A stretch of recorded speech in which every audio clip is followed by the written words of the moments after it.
Hello friends, आपका स्वागत है आपके अपने यूट्यूब चैनल या टेक स्टूडियो में। आज हम आपके लिए एक और वीडियो लेके आ गए हैं जो कि है वन प्लस नॉट सीई में क्या-क्या कमियां हैं उसके बारे में बताएंगे और साथ में बताएंगे कि इसका गेमिंग रिव्यू कैसा है और गेमिंग परफॉर्मेंस इसकी कैसी है। तो चलिए वीडियो स्टार्ट करते हैं। तो ये है आपके सामने वन प्लस का नॉट सीई। तो इसमें जो पहली इन्होंने कमी रखी है वो है नोटिफिकेशन लाइट। तो इसमें किसी भी प्रकार की आपको कहीं पे भी नोटिफिकेशन लाइट नहीं मिलती है। ठीक है, ये जो ब्लिंक हो रहा है ये सेंसर है इसका, तो इस पर बिल्कुल भी मत जाइए कि नोटिफिकेशन लाइट नहीं है। अब बात करते हैं दूसरी, तो यहाँ पर आपको जो ये फ़ोन मिलता है वो 5G है। पर आपको क्या ये पता है कि जो 5G फ़ोन है इसमें केवल आपको केवल एक ही बैंड मिलता है, जबकि दुनिया में 12 बैंड है, या फिर कह सकते हैं वर्ल्ड में 12 बैंड होते हैं।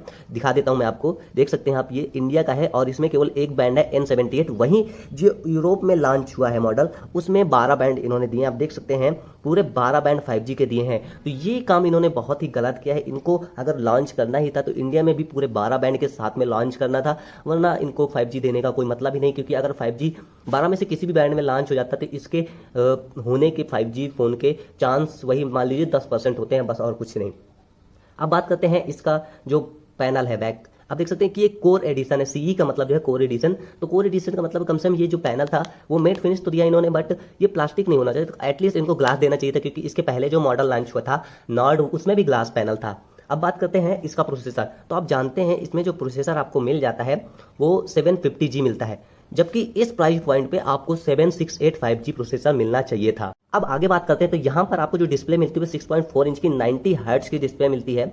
आप देख सकते हैं जो आपकी डिस्प्ले है वो केवल 90 हर्ट्ज की है। तो इस कम से कम इस प्राइस पॉइंट पे 120 हर्ट्ज तो डिस्प्ले का होना ही चाहिए था, क्योंकि मिड रेंज है। तो लगभग लगभग जो भी 20 प्लस फ़ोन है या फिर 20 के लगभग या 18 से प्लस जो भी फ़ोन है उनमें 120 हर्ट्ज का डिस्प्ले मिलता ही मिलता है। तो ये भी इसकी एक माइनस पॉइंट है, कह सकते हैं। उसके बाद जब बात करते हैं इसके कैमरे की, तो ये मैंने चेक किया, इसका जो कैमरा है वो मैं काफ़ी यूज कर रहा था, बट कभी कभी ये लैग कर जा रहा था, रुक जा रहा था, मुझे इसको फिर से बंद करके ओपन करना पड़ा था। तो हो सकता है ये दिक्कत कर रहा हो अभी, और बाद में ये सही हो जाए सॉफ्टवेयर अपडेट के थ्रू। तो वन प्लस को इस पर ध्यान देना चाहिए, और इसका कैमरे का जो ऐप है वो हैंग हो रहा है, तो वो इसको फिक्स करना चाहिए। और आगे बात करते हैं, तो यहाँ पर आप देख सकते हैं वन प्लस के जो सभी फोन्स है वहाँ पर आपको एक अलर्ट स्लाइडर इधर मिलता है या फिर इधर मिलता है। तो यहाँ पर किसी प्रकार का आपको अलर्ट स्लाइडर नहीं मिलता है, या फिर कह सकते हैं रिंग वाइब्रेट और जो साइलेंट के लिए एक अलग से बटन दी जाती है वो आपको इसमें किसी प्रकार का नहीं मिलता। तो ये भी इसका एक माइनस पॉइंट है। अब बात करते हैं इसका बैक कैमरे की। तो मेरे पास भी 64 MP का एक और फ़ोन है जो कि है LG विंग। तो मैंने उसके 64 MP और इसके 64 MP दोनों को कंपेयर किया, तो इसका जो 64 MP है थोड़ा सा उससे कम आता है, जबकि है सेंसर दोनों का बराबर 64 MP का। तो कम से कम दोनों में थोड़ा बहुत फर्क होना चाहिए, ज़्यादा नहीं होना चाहिए। तो ये भी एक माइनस पॉइंट है।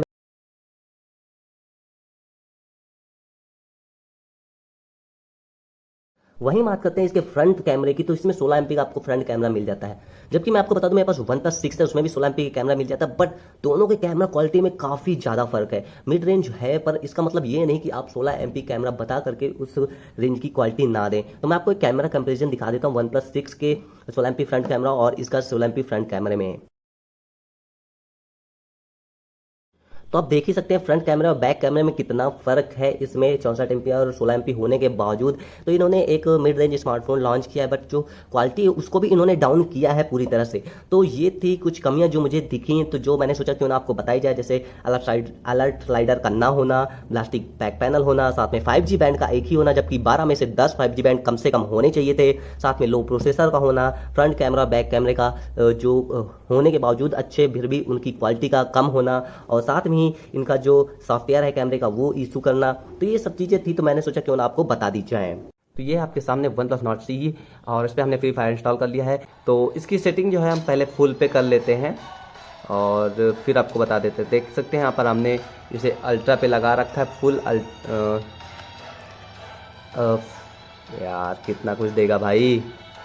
ठीक है, तो हमने इसकी सेटिंग जो है अल्ट्रा पे लगा रखी है, रेजुलेशन हाई लगा रखा है, और जो शैडोज है वो ऑफ रखे हैं, और FPS भी हाई रखा है हमने। सब कुछ इसका हाई रख के हम खेलने जा रहे हैं। तो देखते हैं कैसा इस गेमिंग परफॉर्मेंस रहता है इसका। वो स्टार्ट हो गया है यहाँ पर से गेमिंग। तो गेमिंग स्मूथ है, काफ़ी स्मूथ चल रहा है, मुझे तो काफ़ी मज़ा आ रहा है इसको चलाने में। देखते हैं कहीं ना कहीं कुछ ना कुछ तो मिलेगा ही।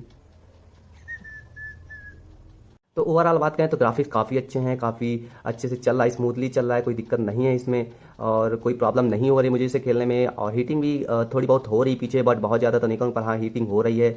और जो ग्राफिक्स काफ़ी अच्छे हैं और हाई रेजोल्यूशन पर हम खेल रहे हैं, फिर भी कोई दिक्कत नहीं आ रही, ना लैग कर रहा, बहुत तेज़ी से चल रहा है। तो उस हिसाब से तो सही ही है मुझे लग रहा है, कोई दिक्कत नहीं है। और देखते हैं, यहाँ पर हमें बंदूक मिल गई है और बेटे अब तो हम पेलेंगे किसी ना किसी को, पक्का मारेंगे, पहले उस लड़की को जाके ही मारेंगे, अब उनको पहले उसी को मारेंगे। तो ये रहा नॉर्ड सीई का फुल रिव्यू, जिसमें हमने बताया कि OnePlus ने एक मिड रेंज फोन बनाया तो है, पर इसमें क्या क्या कमियां रखी हैं वो सारी चीजें हमने आपको बता दी। साथ में इसका गेमिंग रिव्यू भी दिया है, क्योंकि एक छोटा कॉम्पैक्ट फोन है जिसकी वजह से ना हैवी है, तो गेमिंग करने में कोई दिक्कत नहीं होती है, और जो ग्राफिक्स है वो भी काफी स्मूथली इस पर चल जाते हैं। तो गेमिंग के परफॉर्मेंस में भी काफी अच्छा है ये फोन, तो आप इसे ले सकते हैं अगर आप गेमिंग करना चाहते हैं तो भी। तो ओवरऑल ठीक ठाक है फोन, मिड रेंज में, बहुत ज्यादा खराब ना बहुत ही ज्यादा अच्छा कहूंगा, मिड रेंज के हिसाब से बिल्कुल परफेक्ट फोन है, तो आप इसे ले सकते हैं। तो साथ में मैं आपको बता दूं कि इस फोन का गिव अवे भी चल रहा है, पिछली वीडियो जिसमें हमने इसका अनबॉक्सिंग करके आपको बताया है, तो आप जाकर वहां पार्टिसिपेट कर सकते हैं। लाइक करें, शेयर करें और सब्सक्राइब करें, सिंपल सा स्टेप है। और वीडियो को पूरा देख के हमें बताएं, कमेंट करें कि आपको इसमें क्या अच्छा लगा, क्या खराब लगा। तो thank you and thanks for watching.